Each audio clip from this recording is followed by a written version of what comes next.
Ladies and gentlemen, I present to you...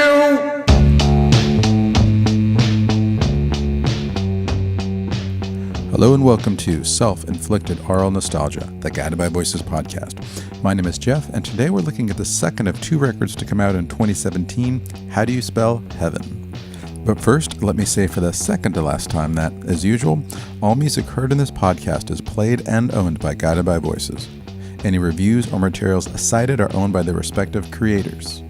And of course, without Jeff Warren's Guided by Voices database, I'm nothing. So give it a look at gbvdb.com. Also, be sure to donate something so that he can continue his fine work on the site. He's already built out pages for GBV releases for the next 2 years, and Pollard's showing no signs of slowing down, so Jeff's going to need all the help he can get. Plus, he has a cool name. Go to my site, everygbvlp.com, to listen to all of the past episodes of this podcast, including the bonus episodes. You can also sign up there for my GBV newsletter, which I'll use next year when I have something new and GBV related.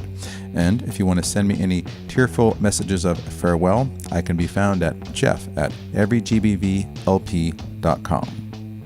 I also want to say that next week I'll have yet another bonus episode. This time around I spoke with engineer Travis Harrison.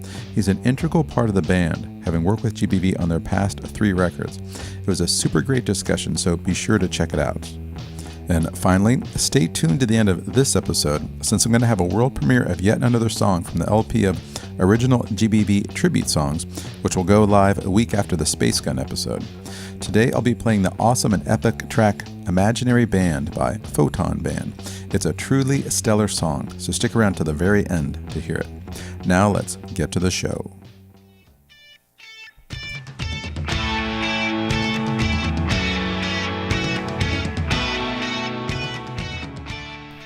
Okay, today we're talking about the band's second record of 2017, How Do You Spell Heaven, which was the follow-up to the mammoth double record, August by Cake. And while it was recorded with the same personnel as the group of guys who toured behind and recorded August by Cake, with Kevin March on drums, Doug Gillard and Bobby Bear Jr. on guitar, and Mark Shue on bass, it's a really different record than the prior LP.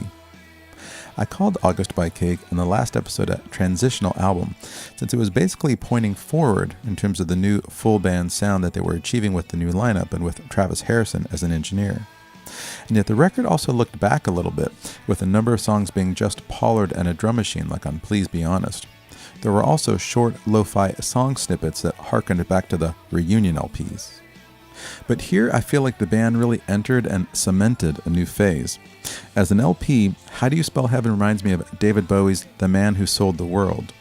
Because while that was technically Bowie's third record, it's where he finally hit on the band and the sound that he would perfect over the next couple of years, and which of course would culminate in the classic LP, Ziggy Stardust and the Spiders from Mars. As writers Roy Carr and Charles Shar Murray put it, The Man Who Sold the World is where the story really starts. And I think the same goes for this album in GBV in terms of this new era of the band. Also, similar to that Bowie LP, How Do You Spell Heaven is a pretty heavy record. To me, it's GBV's most out-and-out rock album since Isolation Drills. And whereas August by Cake was just a taste of what this lineup could do, How Do You Spell Heaven delivers on the full promise of Pollard's new band. To such a degree that I'd like to go on the record and declare that March, Gillard, Shue, and Bear Jr. now constitute what I'm calling the new classic lineup.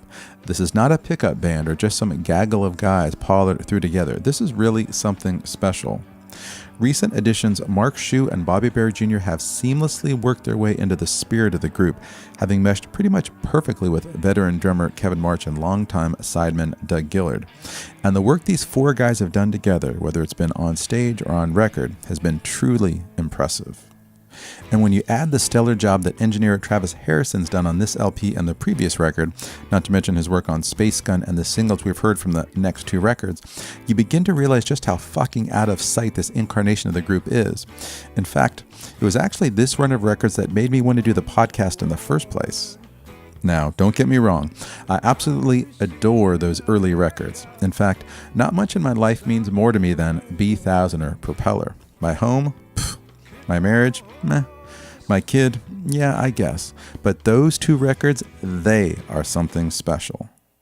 And yet, as a longtime fan of the group and a diehard for that early lo-fi stuff, I was truly blown away by the quality of the songs and LPs the band released in 2017. Here they were, 24 records into a multi-decade career, and the stuff they were putting out was just blowing my mind. I couldn't believe it. And to give you some context in terms of where I'm coming from, I'm going to out myself as an old person. Not quite Bob old, but I did buy Vampire and Titus when it first came out, and I was in my early 20s when I did so. This means I've not only liked GBV for a long time, but I've liked a lot of bands for a long time, following them decade after decade. And what shocks me about Guided by Voices is that their new stuff is just as good as their old stuff. And while I've been pretty critical of some of the band's moves and what Bob's released, and actually do subscribe to the Bob's too prolific argument, the quality of the music he's currently releasing as GBV, not to mention his last couple of solo records on the ESP Ohio project, is really, really high. This is a guy who, at the age of 61, has managed to not only stay relevant, but is releasing right now some of the best stuff of his career. And the guys around him are a huge part of that. And so, yeah, I consider the current band to be the new classic lineup, because no matter what happens over the next couple of years or in the future, this group of guys is going to be very, very fondly remembered by GBV fans. And since they already have 2 more records in the can or in the planning stages, Zeppelin Over China and Street Party, now known as Rise of the Ants, not to mention an LP worth of EPs, that means we're looking at the very least 6 albums from this lineup. And that will make this one of the most important and successful lineups GBV's ever had, second only to the so-called classic lineup, who recorded 9 LPs from 1994 to 2014. And I have to say, since the quality of those 6 reunion LPs was sometimes shaky, the new classic lineup may end up having a better track record than the so-called classic lineup. And what I love about this situation is that I can't say if I've experienced this with any other band. Again, the fact that I'm old means that there are groups I've been following for 3 decades, and while I'm glad that some of those bands remain together and release new music, I have a real hard time getting as excited for their new stuff as I do the old stuff. And when I see those groups live, I'm usually itching to hear an older song rather than something from their latest record. And that's something that most bands who have been around for a while or who get back together have to deal with. Like, if Oasis ever reunite, you just know that crowds would roar like crazy for anything off those first 2 records, while they'd sit politely through an album cut off of Dig Out Your Soul or Don't Believe the Truth. In fact, when Oasis put out a 2-CD best of in 2006, they ignored their 3rd record completely. Not 1 track was included. Even GBV's spottiest LPs over the years have at least a few gems. Or look at the Pixies. While they continue to release new material, I haven't heard anyone saying it's on par with their early stuff. Instead, they're increasingly seen as a nostalgia act whose greatest artistic achievements are well behind them. And they seem to know it, reveling in anniversaries and reissues and playing their old classic albums in full on stage. In fact, the Pixies, as I write this, are currently on tour with Weezer, a band who finds themselves in pretty much the same situation. But with GBV, when they play live, their new songs sound just as good as the old stuff. In fact, I actually prefer to hear the more recent material, and that's kind of nuts, right? Paste magazine, when writing about Cool Planet and in talking about GBV's staying power, wrote, "Think of how bad the records from the Stones or the Who were in the 1980s when they were 20 years removed from their peak."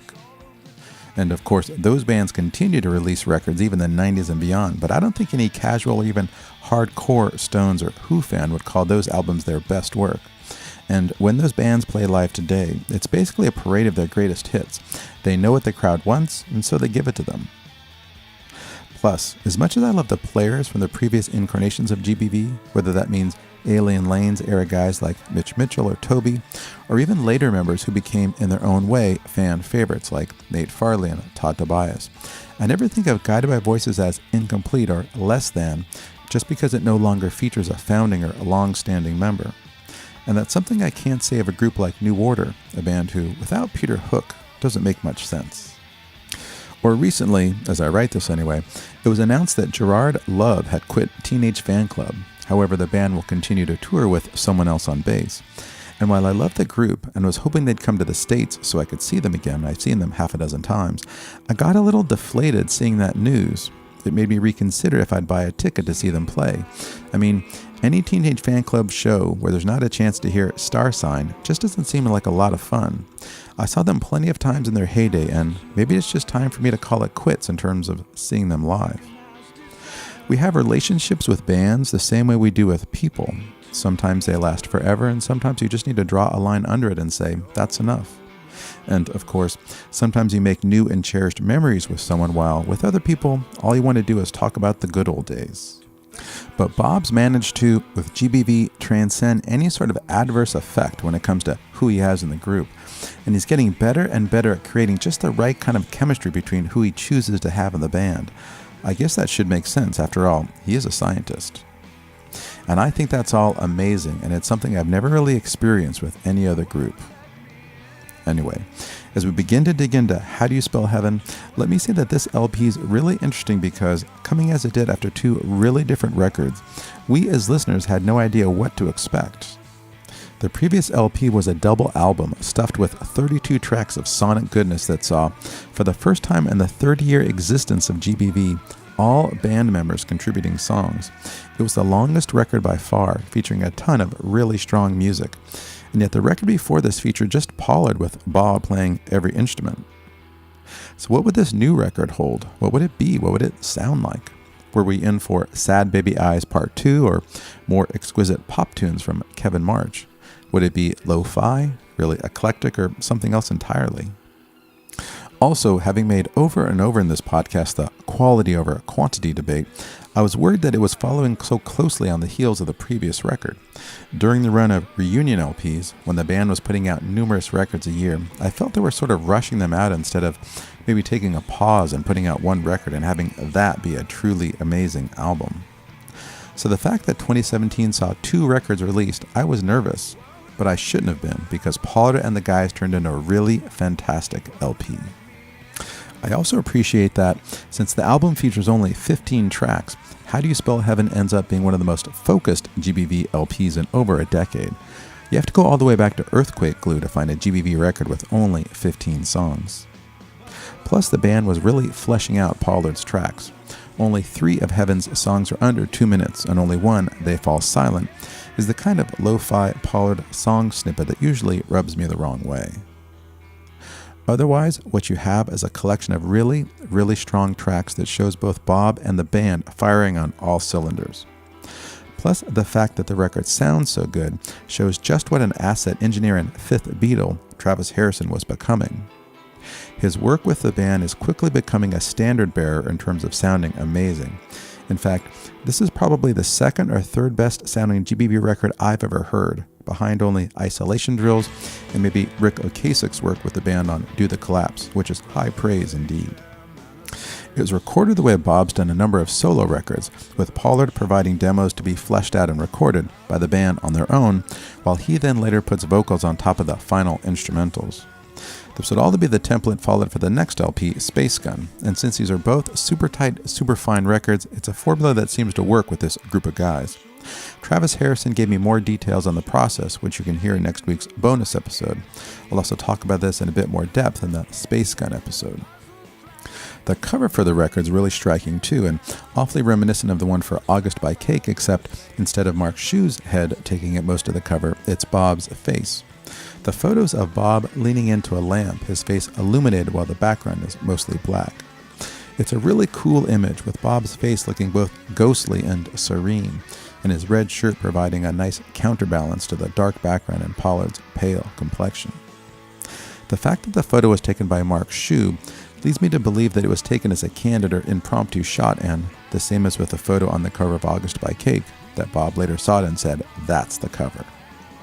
What also makes it a really nice and striking sleeve is that there's no type, because as fun as the August by Cake cover was, I'm not a big fan of the font they use for the album's name, whereas How Do You Spell Heaven keeps things nice and clean by relegating the band and the record's name to the back. The back cover also has a cool, blurry photo of Kevin March along with a handwritten track listing. The inside features the usual GBV aesthetic of found photos, handwritten lyrics, and collages. All in all, it's a really nice package. Let's also talk for a second about just how amazing it is that it had been more than 30 years since Bob had appeared on a GBV sleeve. He was part of the band photo for the 1987 release Sandbox, but ever since then, despite being the main creative force in the band and the sole constant member for 3 decades, he's chosen to have either a collage or art grace the sleeves of Guided by Voices records. Even on his 23 solo records, he appears on fewer than half the covers. This is something that can't be said for artists like David Bowie or Lou Reed, who appeared on pretty much every one of their 24+ releases. A single was issued for How Do You Spell Heaven, the first time the band had done so since Cool Planet a few years prior. It was for the last song on the album, Just to Show You, and keeping with the democratic nature of August by Cake, the B-side, Knife City, was a co-write between Doug Gillard and Mark Shue. And while the band didn't make a video for Just to Show You or for any other tracks on the album, filmmaker Hunter Christie made a trailer for the record. In the minute-long black and white clip, which is set to the tune of the LP track Diver Dan, you can see the band horsing around on tour. Basically, if GBV had made A Hard Day's Night, that's what it'd look like. Christie made the trailer as part of the collective The Big Honkin', a group of filmmakers and performers located in Virginia. They produced some pretty funny stuff, including the web series Defender of Stan and another called Roommates, which looked at what would happen if Google became your roommate. He would go on to make 2 videos for songs off of the following year's Space Gun, so we'll talk more about him and his work in the next episode.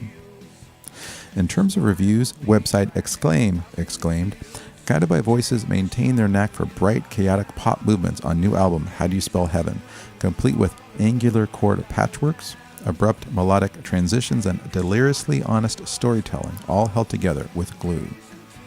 The review added, however, that the LP suffers from a lack of consistency, citing that there isn't enough here to make How Do You Spell Heaven stand out from Guided by Voices' deep catalog. GBV rookies would do well to start by looking back. Seasoned listeners are probably already here.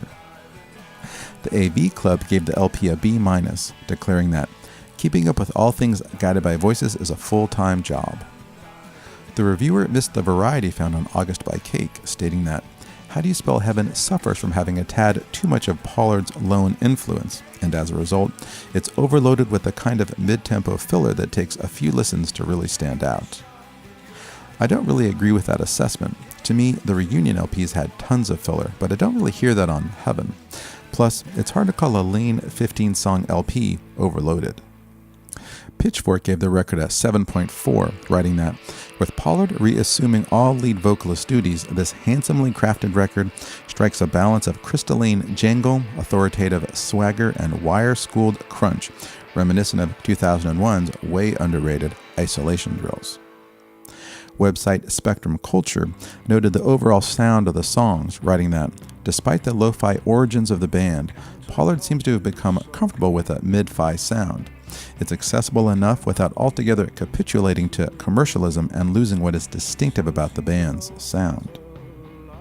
And Sound Blab wrote that, while far from the band's most definitive work, How Do You Spell Heaven does a well enough job representing exactly what Guided by Voices is all about. An album that is sure to satisfy longtime fans, as well as undoubtedly turn on any potential new ones. Let's see if we can now get a few new fans by digging into the LP song by song. The record kicks off with The Birthday Democrats. Jolly, like the wings on a wedding bell. The queen of the glass is afraid to blow you up in the air without a nebula, but she'll try. This song is an absolute blast. The sound on it is just amazing.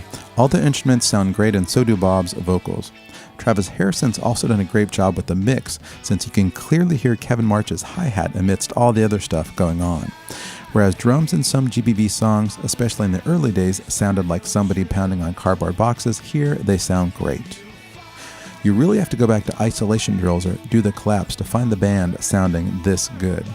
That may rub some fans the wrong way. Not everyone liked the band's hi-fi sound or even that mid-fi era of the second run of Matorder LPs, but I just love it. All arguments about aesthetics aside, this is just how the band should sound. It's how these guys play, and to not capture it well, the way it's done here, would be a disservice to the group and to the song. And of course, since this is GBV, there are some really fun lyrics, with Bob writing, "The Queen of Glass is afraid to blow you." Second song on the album is King 007. The moment award and not receiving a haircut, sounding a rifle, kicked by a horse. This song starts off with a kind of bossa nova feel, which is a lot of fun. A whole bunch of Pollard's songs rock, but they don't always swing, so the opening section's a lot of fun. However, by the time Bob gets to the line, cataloged in the high hills, the band's launched into full-on classic rock territory. Doug Gillard also provides some really nice guitar licks, which again gives the song a hard rock 70s feel. And this gets back to something I think is really interesting about the band, namely their inclusion in indie rock, because this is a group who'd always worshipped the Beatles and the Who, classic rock and pop songwriters. GBV never had that effective slacker vibe that so many from the bands of the 90s had. Bob doesn't really do irony. Instead, what you see is what you get. Let's also not forget that due to Bob's age, he was hardly a Gen Xer. And yet, despite their semi-retro vibe and obvious influences, GBV's also managed to avoid looking like nothing more than a Who tribute band, something that can't be said for some other bands who clearly had the same influences. I'm thinking of someone like Sweden's The Soundtrack of Our Lives. Anyway, this is a really good song which keeps the momentum going from the first track. Third song on the record is Boy W. Pocket of two hearts, pocket of two hearts, room full of tiny ones, room full of tiny ones. Again, the sequencing here is really paying off, since this is the third fast song in a row, not to mention that the first three songs have pretty much run into each other. This makes the opening stretch of the record really strong, with each track complementing the other. The structure of the song is interesting since it's basically 4 verses followed by 2 choruses, Pollard here eschewing the more traditional verse-chorus-verse structure. And while the drums sound like a drum machine, albeit one light years ahead of what was heard on Please Be Honest, it's all Kevin March. And again, the guitars sound great, and Gillard adds little licks in the background that add a lot. I can't quite tell from the lyrics if the song has any real meaning, although the phrase maximum high kick is certainly a good description of Pollard's stage persona, not to mention it alludes to the Who's own early description of their music as maximum R&B. Otherwise, I'll just take the lyrics to be a simple observation of childhood, a world filled with, as Bob writes here, Z's and ABCs, meaning a lot of sleep and learning how to talk and write. He finally concludes, "It's so damn fine to be 6 years all of the time." Also, and I may be grasping here, but the title Boy W reminds me of Bill W., the co-founder of Alcoholics Anonymous. I'm not sure that's what Bob intended, but since alcohol and drinking plays such a large part in the band's existence, not to mention shows up frequently in their songs, I would bet that Pollard has at least a passing familiarity with AA, if only that he's turned it down once or twice in the face of friendly advice. Remember that he's the guy who wrote in How's My Drinking? I don't care about being sober. Next up, step inside the Steppenwolf Mausoleum. Seen as a living, the door once. It has 2 eyes to beckon as desires bleed together. This is the second longest song on the record and the only track in the 3-minute range in the entire album. And while a lot of people remarked upon how, the week this record came out, founding member of the band Steppenwolf, Goldie McJohn, passed away, giving this song an eerie sort of prescience, I think what Pollard's really referring to is Hermann Hesse's novel from the 20s, rather than the classic rock band from the 60s. Steppenwolf came out in its original German edition in 1927, with the English translation appearing 2 years later. I have to admit that it's one of my favorite books of all time, having blown my mind when I was in my 20s. I probably reread it every 5 years or so, and it always holds up. In fact, if you go to the website besidemyself.com, you can download a novel I wrote a few years ago that deals with some of the themes from Hesse's book. In fact, the novel's epigram is a passage from Steppenwolf. Due to the novel's psychedelic nature and its seeming approval of drug use, the novel was celebrated in the countercultural revolution of the 60s. It's possible and probable that Pollard would have come into contact with it while a teenager or in college. It's just one of those books like The Doors of Perception, Tropic of Cancer, or Gravity's Rainbow, that became part of the literate rock and roll scene of the 60s and 70s. And the song does indeed seem to deal with scenes from the book. For example, at the novel's conclusion, the main character visits what's called a magic theater, experiencing a number of fantasies by entering through a series of doors. This song mentions doors with magical qualities, along with fantasy imagery that matches the tone of the novel. Musically, the song's also a lot of fun, with some nice production touches and very psychedelic and Beatles-esque background vocals. It's just a great track. Moving on, it's Cretinous Number Ones. Jam and a pair of sexes, gone with a boxer, she felt booked. Up down heavens, a face claimed by legs, Cretinous number ones. This song sounds really good, although the repeated line of "I dream of drinking" is both depressing, who dreams of drinking, as well as vintage Bob. However, the same way that I found the word rapists a drag to hear in I Want to Be a Dumb Charger, Pollard inserting the word abortion here has much the same effect. If Bob were using the word in a way that made sense or to make a real point, I'd have no problem with it, but to just toss it in there, not to mention make it part of the phrase lucrative abortion, feels jarring and not at all fun to hear in a pop song. Side 1 starts to wind down with They Fall Silent. At the age of birth, they learn to talk. At the age of death, they learn to listen. They fall silent. This acoustic track, at under a minute long, is the shortest song on the record. It's an okay track which reminds me of Frostman off the otherwise ultra-polished Isolation drills. The same way that track sort of felt out of place with the rest of the album, They Fall Silent doesn't really seem to match anything else off of How Do You Spell Heaven. Lyrically, the song also feels incomplete, with Pollard sketching and outlining some interesting ideas, but then not really fleshing them out. Like, the opening verse is really interesting, Bob writing, "At the age of birth, they learn to talk. At the age of death, they learn to listen." This harkens back to Simon and Garfunkel's The Sound of Silence, Paul Simon writing, "People hearing without listening." But the idea then doesn't really go anywhere. Second to last song on the first side is Diver Dan.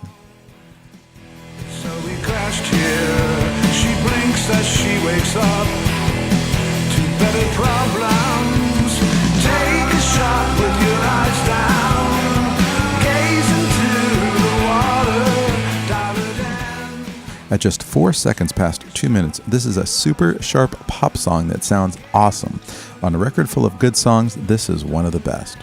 And while it definitely rocks, there's also some nice harmonies and background vocals on the chorus. It's just a great example of what this current lineup is possible of producing. In terms of the title, I must admit I'm always on the hunt for where Pollard gets his ideas, and Bob's admitted in the past that he uses mishearing things for inspiration. Remember that he arrived at the best of Jill Hives after mishearing the best of Our Lives.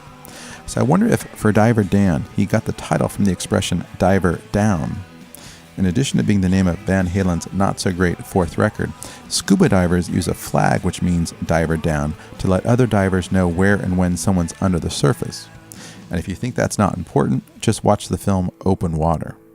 Last song on side 1 is How to Murder a Man in 3 acts. The counterculture is soaking. We cannot be held responsible. Sociopathological liars invented the wheel.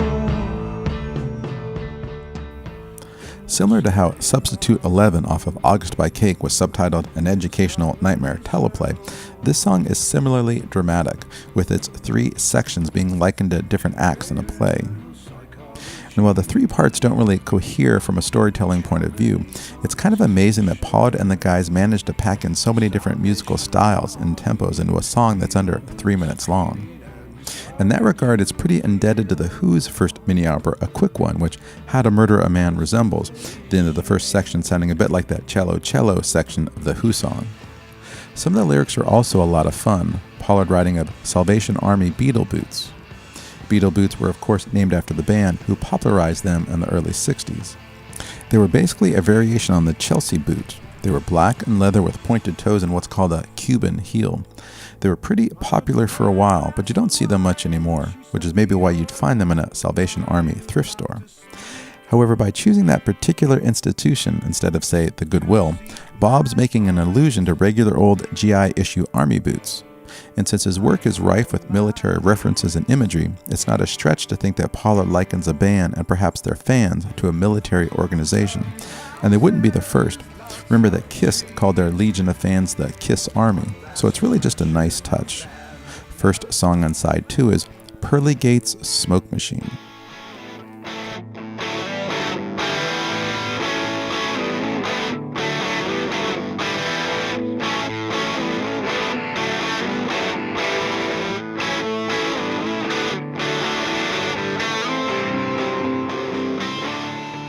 This co-write with Doug Gillard is the record's longest song at 4 minutes and 1 second. It's also, somewhat bafflingly, an instrumental. It starts off as being awfully reminiscent of T-Rex's Bang a Gong, before turning into a full-blown stomper with guitar licks all over the place. And while it's not exactly annoying to listen to, unlike August by Cake's instrumental, Chew the Sand, I don't get a kick out of hearing instrumental music that's classic rock. Boards of Canada, yes. Bob Seger minus Bob Seger's voice, no. It also seems almost perverse to include a track with no vocals on a GBV album. After all, Pollard's the guy who loves coming up with words and melodies so much he does it for records and songs that aren't even his. Think of something like that Phantom Tollbooth LP. So the inclusion of this track is a bit weird. It doesn't ruin the record, but its inclusion, to me anyway, doesn't make a lot of sense. Second song on side 2 is 10th Century. Gold is my choice. Wisdom the voice of riches. A blanket of seeds. The first minute and a half of this track is quiet, with Pollard singing against an acoustic guitar. In its musical makeup, not to mention its lyrical tropes, Bob's singing about shadows melting in the high temples, it goes back to the B-1000 era where Pollard often used fantasy imagery. But the song soon turns in its second part, very majestic and grand in a save the company sort of way, before turning into a more heavy rock song for the last 30 seconds. The lyrics are also kind of interesting, taking a look at what life was like in the 10th century. Bob writes of the throats fed by the luck of trappers. Whether you lived or died or ate or went hungry was often down to luck. You either caught a deer or a rabbit or a wild pig and ate it, or you went hungry. There's also a grim determination about the characters in the song, Bob writing, knowing the halfway point to the new millennium. As if they, or rather their ancestors, hang on long enough, all their desires will be answered. And yet here we are deep into the 21st century, and most things like who gets fed and who goes hungry still comes down to just luck. Next up is the album's title track, How Do You Spell Heaven?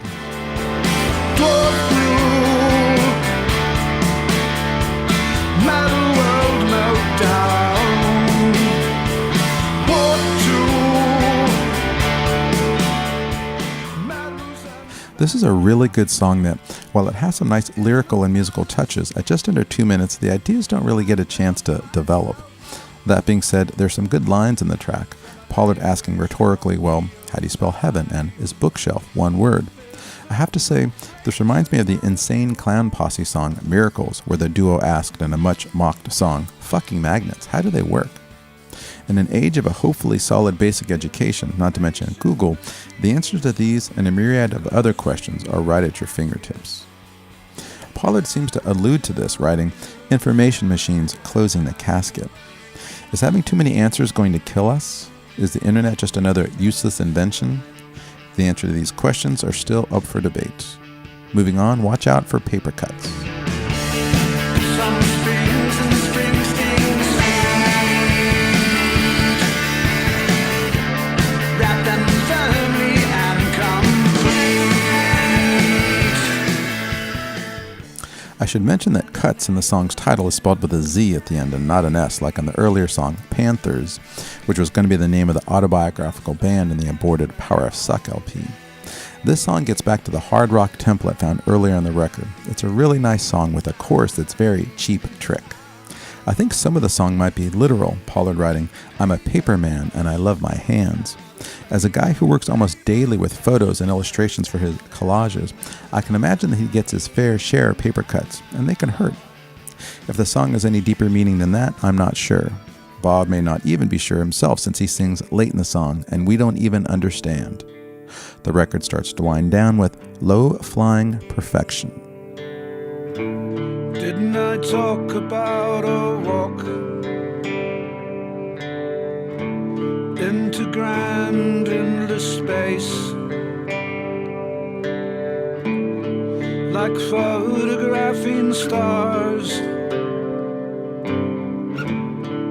for that kind of action?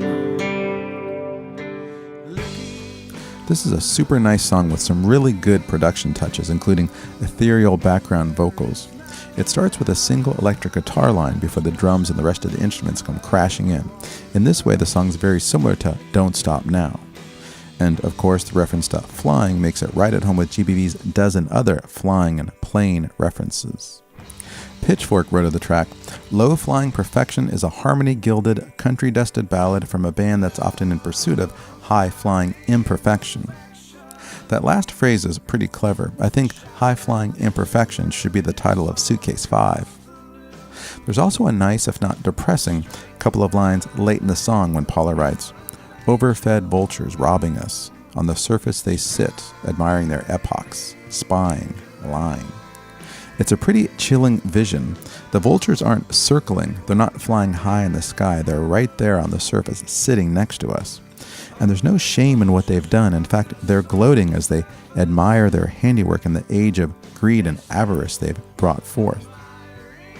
A similar image was delivered in another song from this same year. The track BHS by English duo Sleaford Mods used the downfall of a mismanaged line of department stores, British home stores, to illustrate what they felt was the decline of British life and prosperity. They write as part of the song's chorus, We're going down like BHS, while the able-bodied vultures monitor and pick at us. The use of the word monitor there references the fact that there are about 6 million CCTV surveillance cameras in the United Kingdom. The album's second-to-last song is Nothing Gets You Real. Nothing gets you real, searching in your heart. Sorrow lets you feel, no one gets this part. Nothing gets you real. This song has a super laid-back vibe. It features some nicely strummed acoustic guitar and a sprightly beat by Kevin March. It almost swings in a you're gonna lose that girl kind of way. Lyrically, though, the song is super heavy, with Pollard making a very big and depressing declaration by stating that, well, as the song goes, nothing gets you real, or rather nothing can make you real. There's no quick fix, no easy answer. Not only that, but the path to any kind of actualization will probably hurt, Bob writing, sorrow lets you feel. However, most people don't realize this or else don't want to acknowledge this, Pollard quickly adding, no one gets this part. People, of course, look to feel real by participating in movements, whether they're musical or political, something Pollard references by writing, the scene is dying now and you are taking shape. It's only when you get out from under the shadow of groupthink that you can truly become yourself. The song also references the lengths that people will go to feel real. Bob writing, something is revealed, slashing at your arm, something you can feel, sounding the alarm. Faye Dunaway's character in the film Network states the various ways the American people have tried to lift their spirits or get real, saying, they've turned off, shot up, and they fucked themselves limp, and nothing helps. The quest to become real, to feel a true and genuine emotion, as Bob alludes to in the song mentioning slashing at your arm, can quickly lead to self-destruction on either a personal or national basis. In fact, in 1991, after being challenged that his band wasn't serious, Manic Street Preacher member Richie Edwards slashed for real into his arm with a razor blade, later requiring 18 stitches. Edwards later disappeared in 1995 at the doomed rock star age of 27, and while his body has never been found, he has long been presumed dead. So the drive and desire to find and experience true emotions or to prove oneself is real is a universal emotion and theme. In fact, this has only been heightened in the current political climate where just about everything you see and hear is fake. Last song on the record is Just to Show You.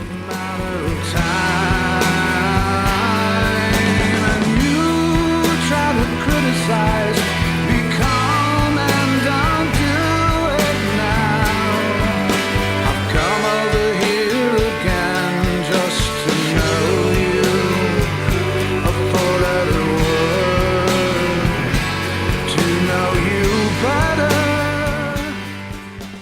This short song, it's under 2.5 minutes, was the only single issued from the album. While fans of the band's faster material might think this track is too slow or just kind of middle of the road, I love it. In fact, I think it's a great example of the late period maturity of this group. It fits alongside other recent examples of this sound and style, for example, The Possible Edge from the prior LP. It's just a great track where everyone sounds good and there are some nice harmonies in the background, touches which show up repeatedly on this record but are scarce throughout GBV's discography. It's a super nice end to what's a super nice album.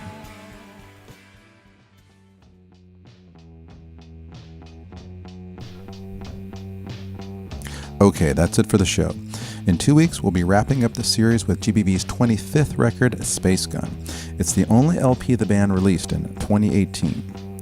However, before that, next week I'll be releasing another bonus episode. This time, it's a discussion with engineer Travis Harrison, the man currently responsible for how GBV sounds both live and on record. It's a great discussion, so be sure to check it out. I'd like to now debut yet another song from the free GBV tribute record that I'm going to release in December. This is Photon Band with Imaginary Band.